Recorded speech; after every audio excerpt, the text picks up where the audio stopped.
ओम शान्ति। आज 18 तारिकको बाणी छ। सर्वप्रथम आजको मुरलीसँग सम्बन्धित हामी गीत सुन्नेछौँ, त्यसपछि आजको मुरली सुन्नेछौँ।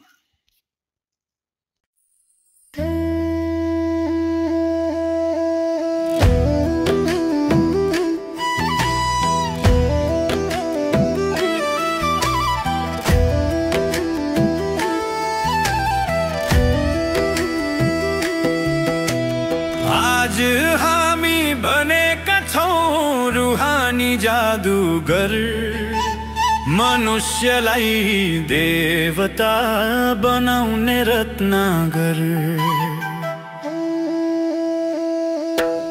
बाबको ज्ञानले तेस्रो नेत्र खुल्यो, हजुरको प्रेमले आत्मा नै चम्कियो। सबै नाता छोडेर बाबामै प्रेम लगायो, देवता बन्ने यात्रा आज सुरु गरायो। आज हामी बनेका छौं रुहानी जादुगर, मनुष्यलाई देवता बनाउने रत्नागर।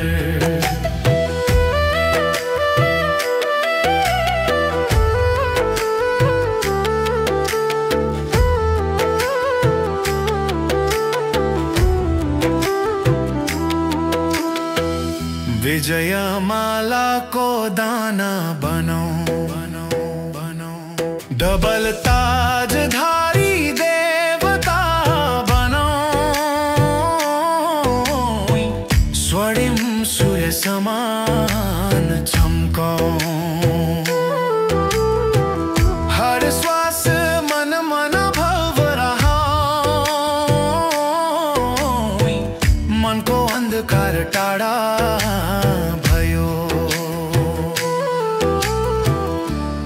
पंछी उड्न थाल्यो। आज हामी बनेका छौं रुहानी जादुगर, मनुष्यलाई देवता बनाउने रत्नागर।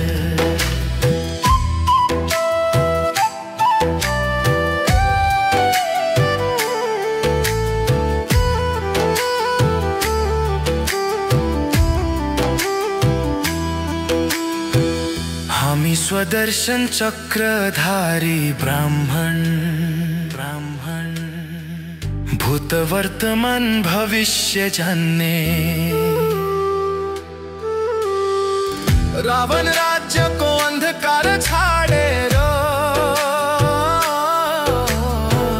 राम राज्यको प्रभात ल्याउने। हामीलाई अलौकिक जादु एक बाबा मात्रै सिकाउनुहुन्छ। रुहानी नसामा बसेर आत्मालाई सतो प्रधान बनाइदिनुहुन्छ। आज हामी बनेका छौं रुहानी जादुगर, मनुष्यलाई देवता बनाउने रत्नागर।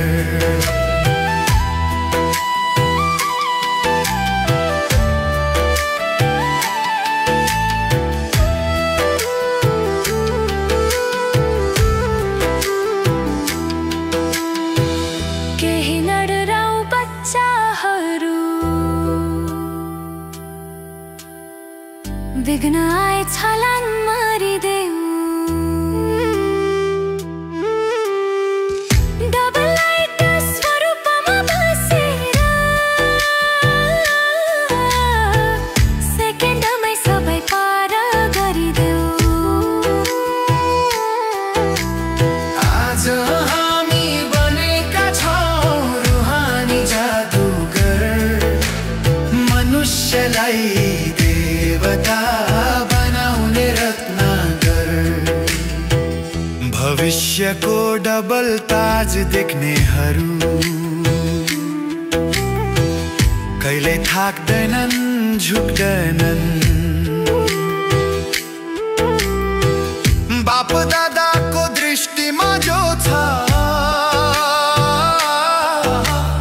सामुनीहरू लुकेर बस्दैनन्।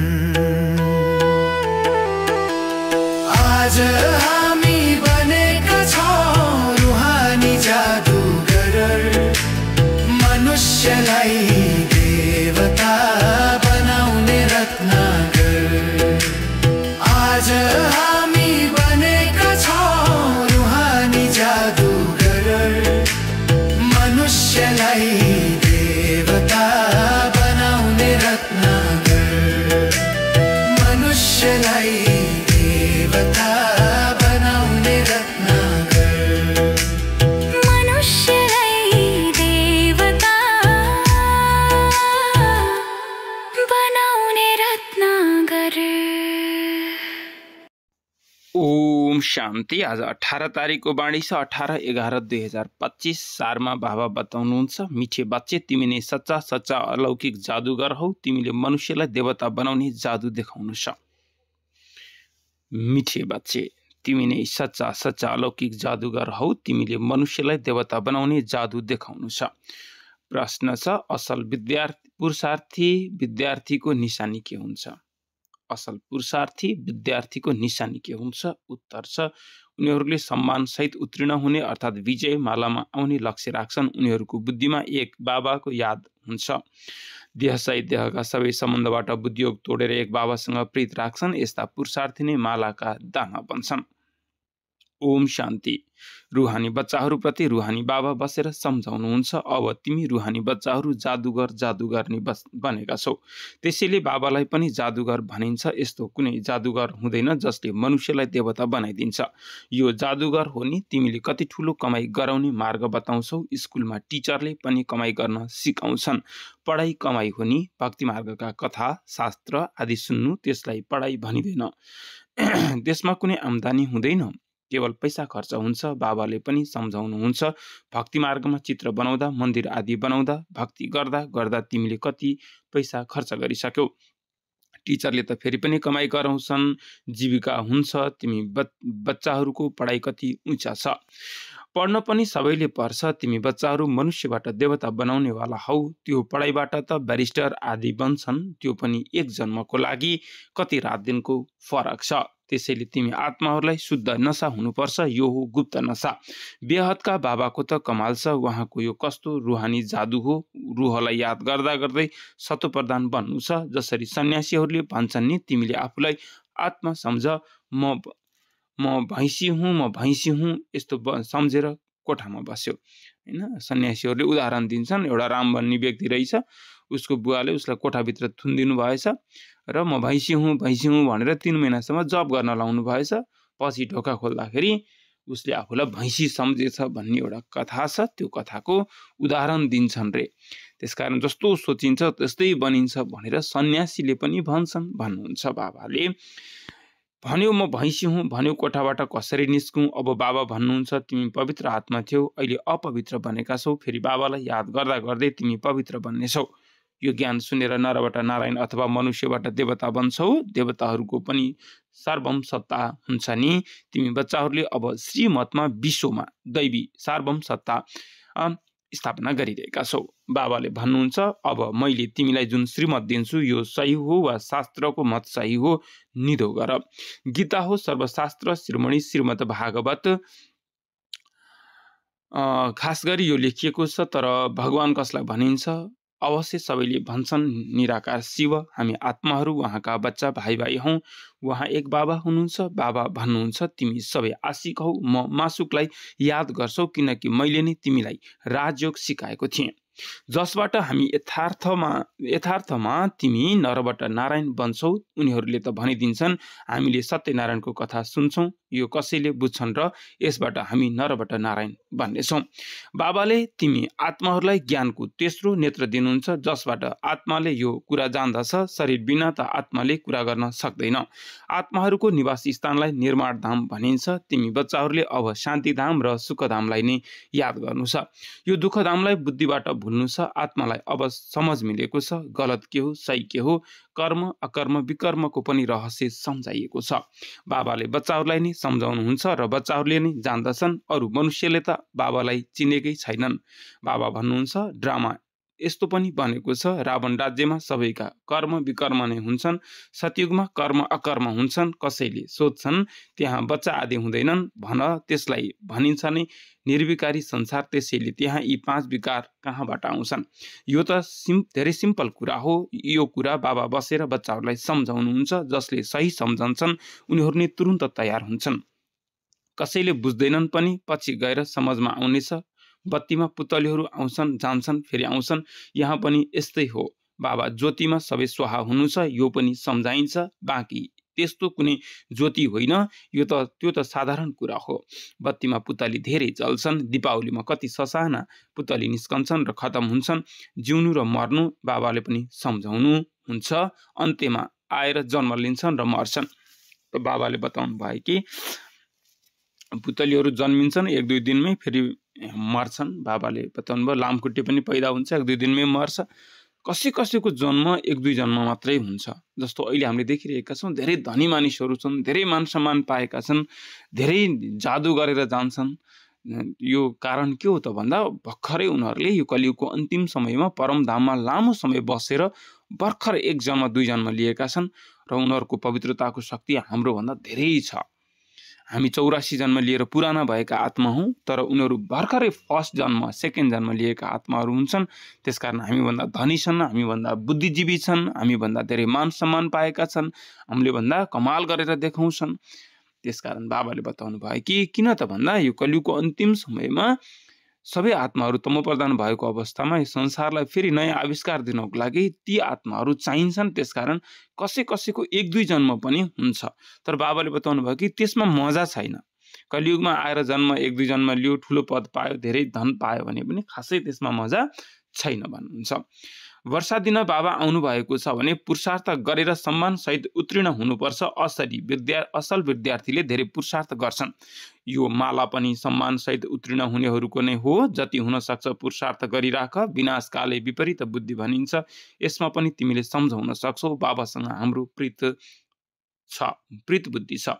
हामीले एक बाबा सिवाय अरू कसैलाई याद गर्न सक्दैनौँ। बाबा भन्नुहुन्छ देह सहित देहका सबै सम्बन्ध छोडेर आफूलाई आत्मा सम्झेर म परमपिता परमात्मा शिव बाबालाई याद गर। भक्ति मार्गमा धेरै याद गर्दै आयो, हे दुःखहर्ता सुखकर्ता। त्यसैले अवश्य बाबा सुख दिनेवाला हुनुहुन्छ नि। स्वर्गलाई भनिन्छ नि सुखधाम। बाबा सम्झाउनुहुन्छ म आएको हुँ पावन बनाउन। बच्चाहरू जो कामचितामा बसेर भस्म भएका छन् उनीहरू माथि आएर ज्ञानको वर्षा गर्छु।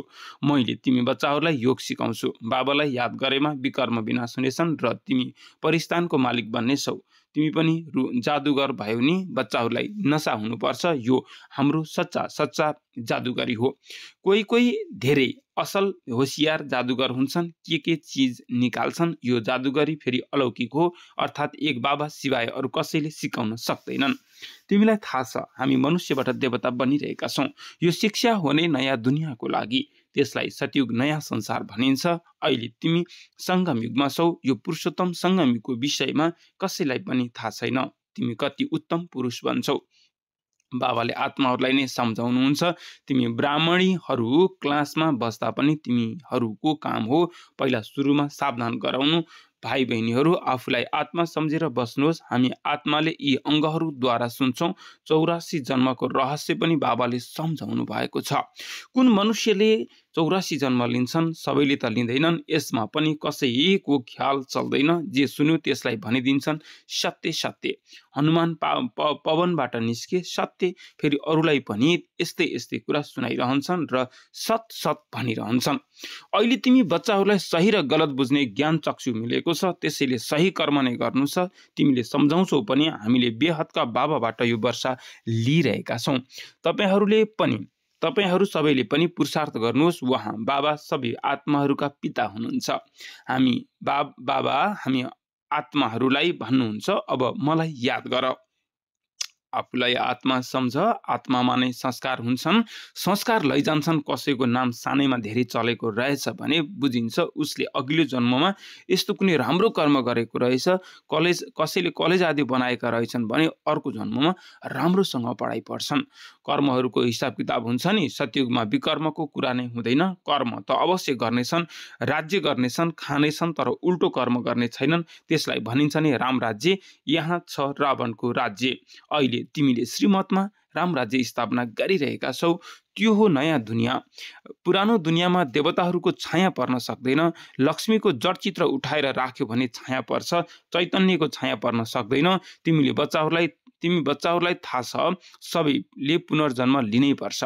जसरी इनारबाट पानी निकाल्ने एक विधि हुन्छ नि, घुमिरहन्छ हैन। इनारबाट पानी निकाल्ने विधि हुन्छ जुन अटोमेटिकल्ली बनाएका हुन्छन्। फेरि इनारमा बाल्टी खस्छ आफै, फेरि पानी निस्किन्छ, फेरि पानी घोप्टिन्छ, फेरि जान्छ इनारमा। त्यसै गरी बाबाले बताउनु भयो कि आत्मा पनि पुनर्जन्ममा आउँछ। फेरि जन्म लिन्छ, फेरि मृत्यु हुन्छ, फेरि जन्म लिन्छ, फेरि कर्म गर्छ, मृत्यु हुन्छ, फेरि जन्म लिन्छ। त्यस्तै हुन्छ। तिम्रो यो चक्र पनि घुमिरहन्छ। यसैको दृष्टान्त दिएर सम्झाइन्छ। पवित्रता त सबैभन्दा राम्रो कुरा हो नि। कुमारीहरू पवित्र हुन्छन्, त्यसैले उनीहरूको सबै पाउ पर्छन्। तिमी हौ प्रजापिता ब्रह्मकुमारीहरू, मेजोरिटी बहुमत ब्रह्मकुमारीहरूको छ। त्यसैले गायन पनि गरिन्छ। कुमारीद्वारा बाण हान्न लगाउनु भयो। यो हो ज्ञान बाण। प्रेमले बसेर तिमीले सम्झाउँछौ। बाबा सद्गुरु त एउटै हुनुहुन्छ। उहाँ सर्वका सद्गति दाता हुनुहुन्छ। भगवानुवाच मनमा नभव। यो पनि मन्त्र हो नि। यसमा नै मेहनत छ। आफूलाई आत्मा सम्झेर बाबालाई याद गर। यो हो गुप्त मेहनत। आत्मा नै तमोप्रधान बनेको छ, फेरि आत्मालाई नै सत्वप्रधान बन्नु छ। बाबाले सम्झाउनु भएको छ आत्मा परमात्मा अलग रहे बहुकाल। जो पहिला सुरुमा बिछोडिएका छन् मिल्नेछन् पनि पहिला उनीहरू नै। त्यसैले बाबा भन्नुहुन्छ लाडला सिकिलादे बच्चाहरू, बाबालाई थाहा छ कहिलेदेखि भक्ति सुरु गरेका हौ। आधा आधा छ। आधा कल्प ज्ञान, आधा कल्प भक्ति। दिन र रात 24 घण्टामा पनि 12 घण्टा एएम र 12 घण्टा पिएम हुन्छ। कल्प पनि आधा आधा हुन्छ। ब्रह्माको दिन, ब्रह्माको रात। फेरि कलियुगको अवधि यति लामो किन भनिदिन्छन्। अहिले तिमी सही गलत के हो बताउन सक्छौ। शास्त्र सबै हुन् भक्ति मार्गका। फेरि भगवान आएर भक्तिको फल दिनुहुन्छ। बाबा भगवानलाई नै भक्तहरूको रक्षक भनिन्छ नि। पछि गएर तिमी बसेर सन्यासी आदिलाई धेरै प्यारले सम्झाउनेछौ। तिम्रो फारम त उनीहरूले भर्ने छैनन्, मातापिताको नाम लेख्ने छैनन्। कोहीले बताउँछन् बाबा गएर सोद्धथे किन सन्यास गर्नु भएको हो। कारण बताउनुहोस्। विकारहरूको सन्यास गर्छन्, त्यसपछि घरको पनि सन्यास गर्छन्। अहिले तिमीले सारा पुरानो दुनियाँको सन्यास गर्छौ। तिमीलाई नयाँ दुनियाँको साक्षात्कार गराइदिनु भएको छ। त्यो हो निर्विकारी संसार। हेभिनली गडफादर हुनुहुन्छ, स्वर्ग स्थापना गर्नेवाला, फुलहरूको बगैँचा बनाउनेवाला। काँडाहरूलाई फुल बनाउनुहुन्छ। नम्बर 1 काँडा हो काम कटारी। कामलाई कटारी भनिन्छ, क्रोधलाई भूत भनिन्छ। देवी देवताहरू डबल अहिंसक थिए। निर्विकारी देवताहरूको अगाडि विकारी मनुष्य सबैले शिर झुकाउँछन्। अब तिमी बच्चाहरूलाई थाहा भएको छ हामी यहाँ आएका छौँ पढ्नको लागि। बाँकी ती सत्सङ्ग आदिमा जानु त्यो साधारण कुरा हो। ईश्वरलाई सर्वव्यापी हुनुहुन्छ भनिदिन्छन्। बाबा कहिले सर्वव्यापी हुनुहुन्छ र बाबाबाट तिमी बच्चाहरूलाई वर्षा मिल्छ। बाबा आएर पुरानो दुनियाँलाई नयाँ दुनियाँ स्वर्ग बनाइदिनुहुन्छ। कतिले त नर्क पनि मान्दैनन्। धनवान मानिसहरूले सम्झन्छन् फेरि स्वर्गमा के नै छ र। हामीसँग धन महल विमान आदि सबै कुरा छन्। हाम्रो लागि यही स्वर्ग हो। नर्क उनीहरूको लागि हो जो फोहोरमा बस्छन्। भारतवर्ष कति गरिब कंगाल बनेको छ। फेरि इतिहास रिपिट हुनु छ। तिमीलाई नशा हुनुपर्छ। बाबाले हामीलाई फेरि डबल ताजदारी बनाइदिनुहुन्छ। भूत वर्तमान भविष्यलाई जानिसकेका छौ। सतयुग त्रेताको कहानी बाबाले बताउनु भएको छ। फेरि बीचमा हामी तल गिर्छौँ। वाम मार्ग हो विकारी मार्ग। अब फेरि बाबा आउनु भएको छ। तिमीले आफूलाई सुदर्शन चक्रधारी सम्झन्छौ। यस्तो होइन चक्र घुमाउँछौ जसबाट घाँटी काटिन्छ। श्रीकृष्णको चक्र देखाउँछन्, दैत्यहरूलाई मारिरहन्छन्। यस्तो कुरा त हुन सक्दैन। तिमीले बुझेका छौ हामी ब्राह्मण हौ सुदर्शन चक्रधारी।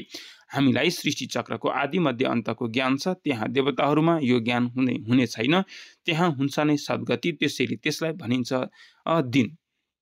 रातमा नै तकलिफ हुन्छ। भक्तिमा कति हठयोग आदि गर्छन् दर्शनको लागि। नौदा भक्ति गर्नेहरू प्राण दिन पनि तयार हुन्छन्। त्यसपछि साक्षात्कार हुन्छ। अल्पकालको लागि चाहना हुन्छ। ड्रामा अनुसार बाँकी ईश्वरले केही गर्नुहुन्न, आधा कल्प भक्तिको पाठ चल्छ। अच्छा, मिठे मिठे सिकिलते बच्चाहरूप्रति मातपिता बापदादाको याद प्यार एवं गुड मर्निङ। रुहानी बाबाको रुहानी बच्चाहरूलाई नमस्ते। हामी रुहानी बच्चाहरूको पनि रुहानी बाबालाई याद प्यार गुड मर्निङ, नमस्ते बाबा, नमस्ते। धारणाको लागि मुख्य सार। पहिलो पोइन्ट छ, यही रुहानी नसामा रहनु छ बाबाले हामीलाई डबल ताजधारी बनाइरहनु भएको छ। हामी हौं सुदर्शन चक्रधारी ब्राह्मण, भूत वर्तमान भविष्यको ज्ञान बुद्धिमा राखेर चल्नु छ। 2 नम्बर, सम्मान सहित उत्तीर्ण हुनको लागि बाबासँग सच्चा सच्चा प्रीत राख्नु छ। बाबालाई याद गर्ने गुप्त मेहनत गर्नु छ। वरदान छ, आफ्नो डबल लाइट स्वरूपद्वारा आउने विघ्नहरूलाई पार गर्ने तीव्र पुरुषार्थी भव। आफ्नो डबल लाइट स्वरूपद्वारा आउने विघ्नहरूलाई पार गर्ने तीव्र पुरुषार्थी भव। आउने विघ्नहरूमा थाक्नु वा निराश हुनुको सट्टा सेकेन्डमा स्वयंको आत्मिक ज्योति स्वरूप र निमित्त भावको डबल लाइट स्वरूपद्वारा सेकेन्डमा छलाङ लगाऊ। विघ्न रूपी पत्थरलाई तोड्नमा समय नगुमाऊ, छलाङ लगाऊ र सेकेन्डमा पार हो। अलिकति विस्मृतिको कारण सहज मार्गलाई मुस्किल नबनाऊ। आफ्नो जीवनको भविष्य श्रेष्ठ लक्ष्यलाई स्पष्ट देखेर तीव्र पुरुषार्थी बन। जुन नजरले बापदादा वा विश्वले तिमीलाई हेरिरहेको छ त्यही श्रेष्ठ स्वरूपमा सदा स्थित हो। स्लोगन छ, सदा खुसी रहनु र खुसी बाँड्नु यही सबैभन्दा ठुलो शान हो। सदा खुसी रहनु र खुसी बाँड्नु यही सबैभन्दा ठुलो शान हो। अव्यक्त इशारा, अशरीरी वा विदेही स्थितिको अभ्यास बढाऊ। अब संगठित रूपमा एउटै शुद्ध संकल्प अर्थात् एकरस स्थिति बनाउने अभ्यास गर। त्यसपछि मात्रै विश्वभित्र शक्ति सेनाको नाम प्रसिद्ध हुनेछ। जहिले चाह्यो शरीरको आधार ल्याऊ र जहिले चाह्यो शरीरको आधार छोडेर आफ्नो अशरीरी स्वरूपमा स्थित हो। जसरी शरीर धारण गर्छौ त्यसरी नै शरीरबाट न्यारा हो। यही अनुभव अन्तिम परीक्षामा फर्स्ट नम्बर ल्याउने आधार हो। अच्छा, अब आजको मुरलीसँग सम्बन्धित हामी गीत सुन्नेछौँ र बाबालाई याद गर्नेछौँ। गीतद्वारा मुरलीलाई रिभाइज गर्नेछौँ। हजुरहरूको दिन शुभ रहोस्। ओम शान्ति।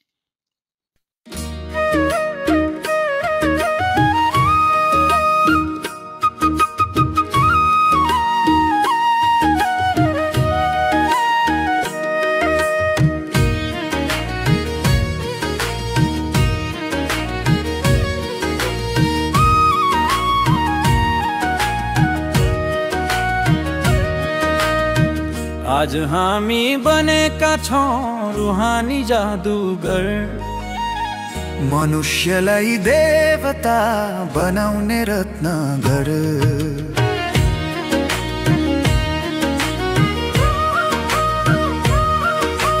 बाबुको ज्ञानले तेस्रो नेत्र खुल्यो, हजुरको प्रेमले आत्मा नै चम्कियो।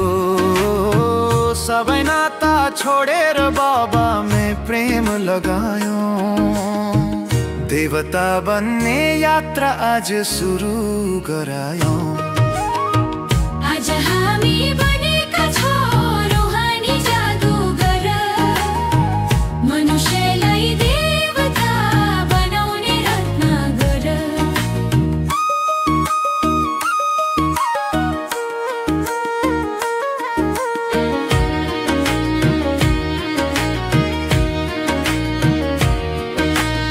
विजयमालाको दाना बनो, डबल ताजधारी देवता बनो। स्वर्णिम सूर्य समान चम्क, हर श्वास मन मना भवराई। मनको अन्धकार टाढा भयो, आत्मा पंछी उड्न थाल्यो।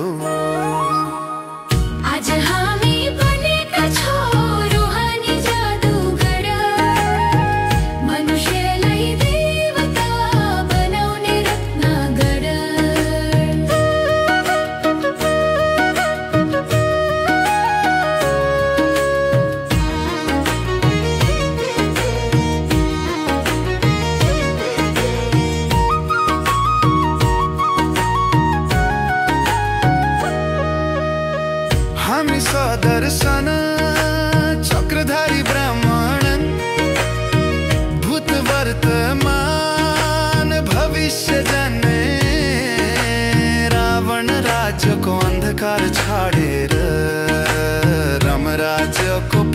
बात ल्याउने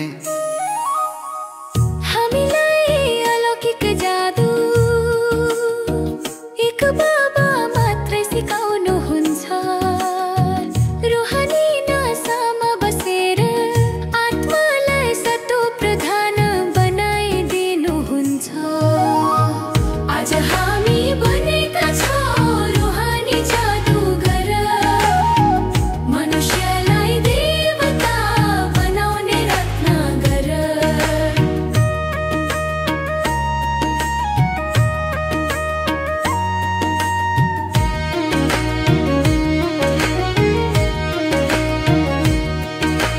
केही नराउ बच्चाहरू विघ्न आए छलाङ मारिदेऊ डबल लाइट स्वरूपमा बसेर सेकेन्डमै सबै पार गरिदेऊ।